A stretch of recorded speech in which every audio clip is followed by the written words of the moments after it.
નમસ્કાર વિદ્યાર્થી મિત્રો, બાલગોકુલમ એજ્યુકેશન ઝોનમાં આપનું સ્વાગત છે. આજે આપણે આ વિડીયોમાં સ્વાધ્યાય 11.3 શરૂ કરવાનું છે, પણ એ પહેલાં આપણે તેના વિશે થોડીક માહિતી મેળવી લઈએ. હવે આ સ્વાધ્યાય 11.3 જે છે તેમાં વર્તુળ વિશે આવે છે. અત્યાર સુધી આપણે શું શીખ્યા તો કે ચતુષ્કોણ અને ચોરસ, લંબચોરસ એ બધી આકૃતિઓ વિશે શીખી ગયા, જેની પરિમિતિ અને ક્ષેત્રફળના સૂત્રો પણ શીખી ગયા અને કઈ રીતે શોધાય છે તે પણ શીખી ગયા છીએ. પણ હવે જે તમારે આવે છે એ વર્તુળ આવે છે. તો વર્તુળની પરિમિતિ એટલે કે પરિઘ અને ક્ષેત્રફળ કઈ રીતે શોધવા તે હવે તો આપણે શીખવાનું છે. તો સૌથી પહેલો પોઈન્ટ છે વર્તુળનો પરિઘ. પરિઘનો મતલબ તમે એક રીતે યાદ રાખી શકો કે વર્તુળની પરિમિતિ. હવે આપણને પરિમિતિ અને ક્ષેત્રફળનો ડિફરન્સ ખબર જ છે. પરિમિતિ એટલે બધી સીમાઓનો માપ અને ક્ષેત્રફળ એટલે અંદર જે જગ્યા રોકે છે તેનું માપ. તો વર્તુળનો પરિઘનો મતલબ થાય કે વર્તુળની બધી બાજુઓની માપનું સરવાળો. તમે એમ કહીશું કે ચારે બાજુનું માપ. હવે આ વર્તુળનો જે પરિઘ છે તેના માટેનું સૂત્ર આપે છે. હવે પરિઘ જે છે એને કહેવાય સર્કમફરન્સીસ. હવે એના માટે અહીંયા સી લગાવવામાં આવે છે, કેમ કે સર્કમફરન્સીસમાં પહેલો અક્ષર શું છે? સી. તો અહીંયા સૂત્રમાં પણ સી લગાવવામાં આવે છે. તો પરિઘ બરાબર પાઈ ગુણ્યા ડી. અહીં કોઈ નિશાન નથી, મતલબ કે ગુણાકાર હોય તો પાઈ ગુણ્યા ડી. હવે પાઈ શું છે તો ઇન ડિટેલ સમજી લઈએ. પાઈનો મતલબ થાય કે પરિઘ અને વ્યાસનો ગુણોત્તર. હવે પાઈ તમે જુઓ તો હંમેશા જ્યારે વર્તુળ આવતું હોય કે અર્ધવર્તુળ કે ગમે તે ત્યારે જ તેનો ઉપયોગ કરવામાં આવે.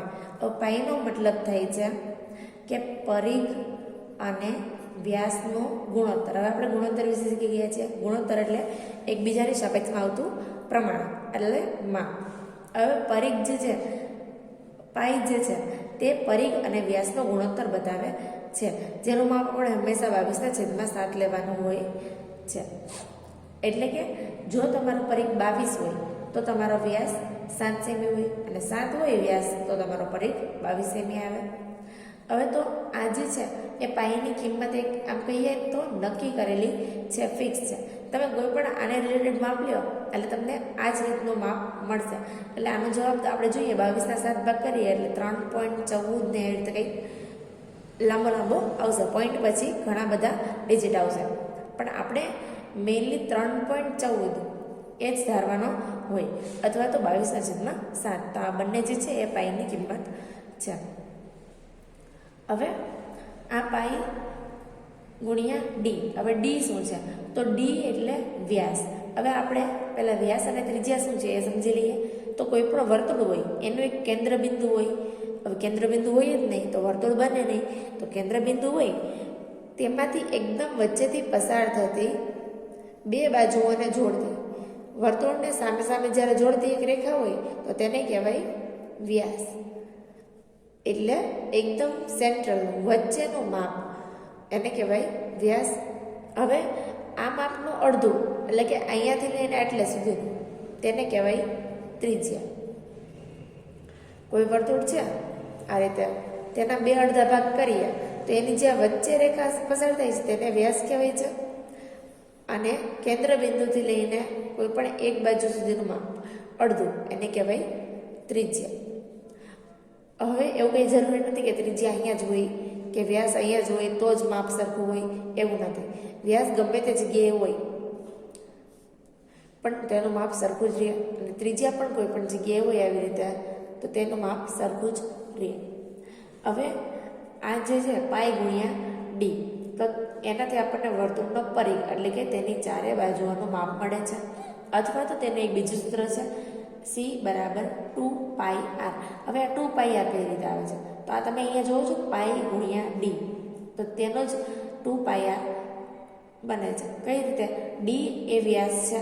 અમે તમને કીધું એમ કે ત્રિજ્યા જે છે એ વ્યાસની એકદમ અડધી હોય. તો તમે એમ કહી શકો કે ડી બરાબર 2r. એનો મતલબ શું થાય કે વ્યાસનું જે માપ છે એના બરાબર 2 ત્રિજ્યાનું માપ છે. તો તમે કહી શકો કે સાચું છે કે ખોટું? જો આ આપણી ત્રિજ્યા છે એવી 2 ત્રિજ્યાઓ ભેગી કરું તો વ્યાસ બની જાય. તો આ આપણું વિધાન સાચું પડી ગયું કે ડી બરાબર 2r મતલબ કે 2 વાર r, તો અહીંયા d ને બદલે હું 2r લખી શકું, તો પાઈ 2r, પાઈ ગુણ્યા 2r આવી રીતે લખી શકું. હવે 2 ને હું અહીંયા લખું કે આગળ લખું, તો 2 પાઈ r. આ સૂત્ર આવી રીતે બને છે. તો આ બંનેમાંથી કોઈ પણ સૂત્ર તમે લઈને વર્તુળનો પરિઘ શોધી શકો છો. હવે વર્તુળનું ક્ષેત્રફળ એટલે કે અંદર જે ભાગ રોકે છે વર્તુળ તેનું ક્ષેત્રફળ કઈ રીતે મળે, તો તેનું ક્ષેત્રફળનું સૂત્ર આવે છે પાઈ r સ્ક્વેર. તો આ સૂત્ર તમારે યાદ રાખવાના છે અને મોઢે કરવાના છે. ચાલો તો હવે શોધી 11.3 નો પ્રશ્ન નંબર 1 જોઈએ.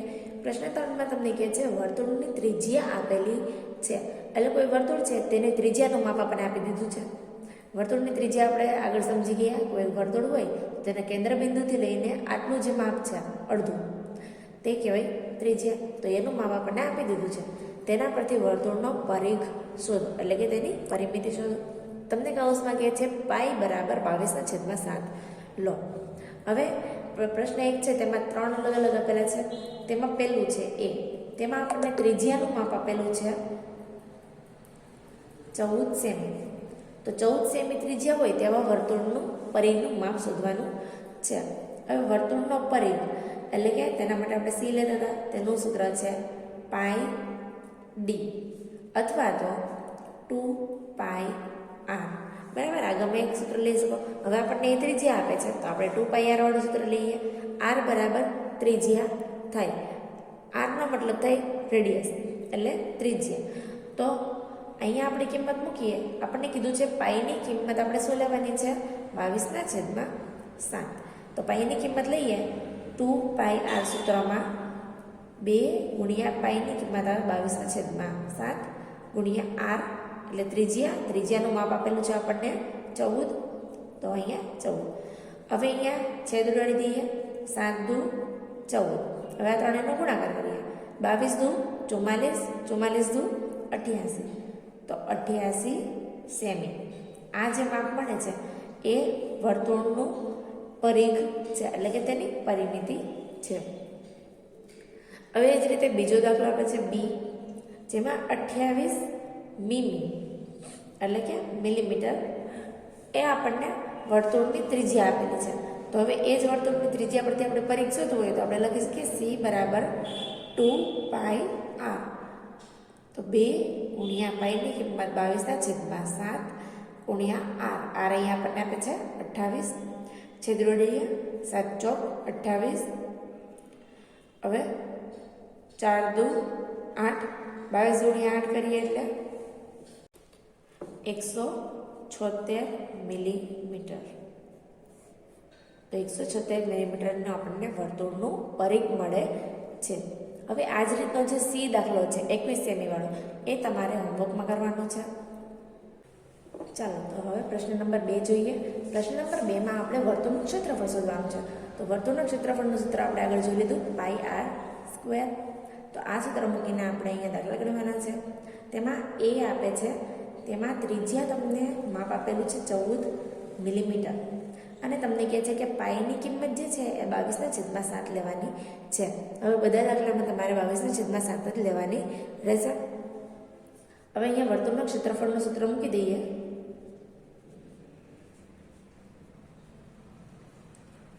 તો સૂત્ર છે પાઈ r સ્ક્વેર. હવે આમાં કિંમત મૂકી દઈએ. પાઈની કિંમત 22/7 ગુણ્યા r. r અહીંયા આપણને આપેલો છે ત્રિજ્યા 14 નો સ્ક્વેર. તો 22/7 ગુણ્યા 14 નો વર્ગ થાય 196. હવે અહીંયા છેદ ઉડાડીએ તો 28 + 196 થાય. 22 ગુણ્યા 28 કરીએ એટલે જવાબ આવશે 616 મિલીમીટર સ્ક્વેર.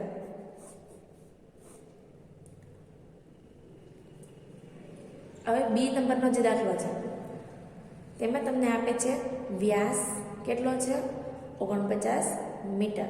હવે વ્યાસ આપણે જોયું હતું કે વર્તુળમાં જે વ્યાસ હોય એટલે કે આ ભાગ જે રેખામાંથી પસાર થાય છે અહીંયા બિંદુમાંથી તેને વ્યાસ કહેવાય. તો ત્રિજ્યા જે હોય એની એકદમ અડધી હોય. તો આપણે સૂત્રમાં અહીંયા ત્રિજ્યા જોઈએ છે. તો આપણે ત્રિજ્યા શોધવા માટે શું કરવું પડશે? વ્યાસના 2 ભાગ કરવા પડે. તો 49/2. આના 2 ભાગ કરીએ એટલે જવાબ આવે 24.5. હવે 24.5 મીટરનો આપણને ત્રિજ્યા મળે છે. હવે આ કિંમત આપણે વર્તુળના ક્ષેત્રફળમાં મૂકી દઈએ સૂત્રમાં, તો આપણને ક્ષેત્રફળ મળી જાય. કિંમત આવશે, સૂત્ર આવશે πr².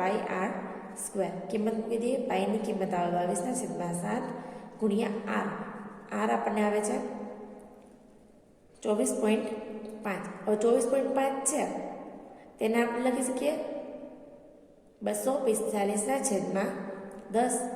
તો 245/10 તમે આવી રીતે પણ લખી શકો 22/7 ગુણ્યા 245/10 ગુણ્યા 245/10, કેમ કે અહીંયા સ્ક્વેર કરીએ છીએ આપણે એટલે.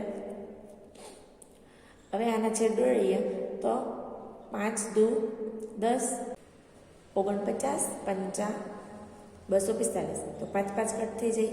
અહીંયા પણ એ રીતે છેદ ઉડે 5 દુ 10 અને 49, 5 245, 5 5 કટ થઈ જાય.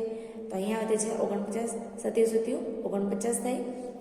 હવે આ ત્રણેય સંખ્યાનો ગુણાકાર કરી દઈએ. 22 ગુણ્યા અહીંયા વધે છે 7 ગુણ્યા અહીંયા છે 49.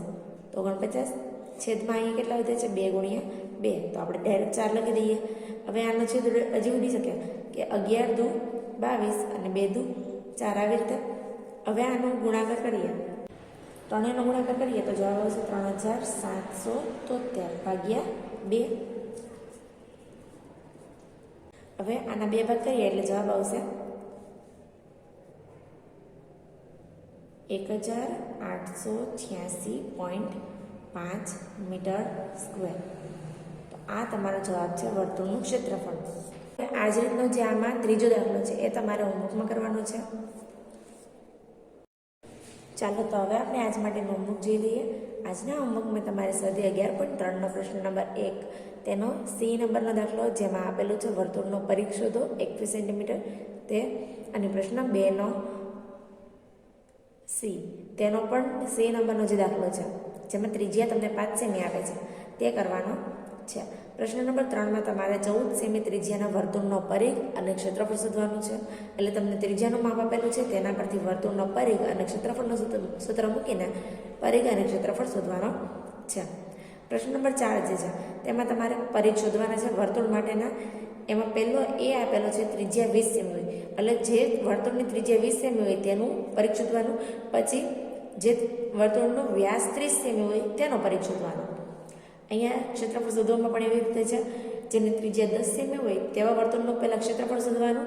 પછી આ બી નંબર છે તે બીજું વર્તુળ છે તેમાં વ્યાસ 13 સેમી આપેલો છે તેના પરથી ક્ષેત્રફળ શોધવાનું છે.